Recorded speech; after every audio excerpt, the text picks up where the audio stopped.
মাঝে মাঝে এমন কিছু মানুষ আসে এবং বলে, তুমি জানো তুমি তো কুকুরের চাইতেও খারাপ আচরণ ডিজার্ভ করো, তোমার তো খুশি হওয়া উচিত যে আমি তোমার সাথে এমন কোন আচরণ করিনি, তুমি তো ভাগ্যবান যে তুমি এর চাইতেও ভালো আচরণই পেয়েছো। এবং আপনি যদি এই ধরনের কথা অনেকবার শুনতে থাকেন তখন কি হবে? আপনি এগুলো দ্বারা প্রভাবিত হতে শুরু করবেন। কারণ মানুষ যদি প্রথমে কিছু প্রত্যাখ্যান করেও যদি সে এগুলো অনেক বেশি সময় ধরে শুনতে থাকে, আপনি এর দ্বারা প্রভাবিত হবেনই। আপনি এগুলো আপনার ভিতরে দেখতে শুরু করেন, আপনি আপনার মধ্যে অন্যদের জন্য এমনকি নিজের জন্য বিদ্বেষ তৈরি করতে শুরু করবেন, এবং তারপরে আপনি কেবল আপনার ভিতরে এই প্রতিশোধ সবসময় অনুভব করবেন। তখন নিজের মতামতের চাইতেও অন্যের মতামতকে গুরুত্ব দিতে শুরু করবেন। আমার কথা তেমন ভালো না, অন্য সবার কথা ভালো, নিজেকে বোঝা মনে হবে, কারণ আপনি কাউকে কিছু দিতে পারছেন না। আপনি যখন এরকম ভাবতে শুরু করবেন তখন এটি শয়তানের একটি মহান বিজয়। কারণ শয়তান বলে যে আমি বলেছিলাম না, মানুষ শুধু ময়লা ছাড়া আর কিছুই না।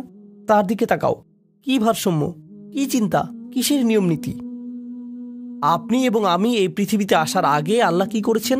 আমাদের পিতাকে যা দেয়া হয়েছিল তার জন্য আমাদের দেহের সৃষ্টি করা হয়েছিল। তার উপরে তিনি আমাদেরকে আল্লাহর সমস্ত সৃষ্টির উপরে সম্মান দিয়েছেন, এবং আল্লাহর সমস্ত সৃষ্টি আমাদেরকে একটা মিরাকেল হিসেবে দেখে। আমরা সবাই, এমনকি আল্লাহর সৃষ্টিগুলো আমাদেরকে আল্লাহর অলৌকিক সৃষ্টি হিসেবে দেখে।